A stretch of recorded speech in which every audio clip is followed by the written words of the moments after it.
High, hello. হ্যাঁ, আশা করি সবাই ভালো আছেন। তো আজকের মধ্যে আজকেও এরকম বাট রাত্রের এখন কিন্তু অলরেডি 1:45 বেজে গেছে।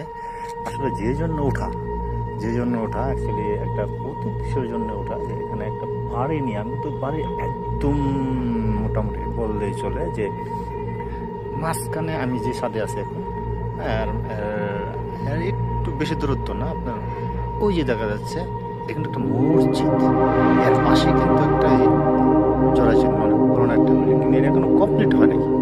তারপরে এটা কিন্তু একদম পরে তো বললেই চলে, এখানে কোনো লোকজন থাকে না।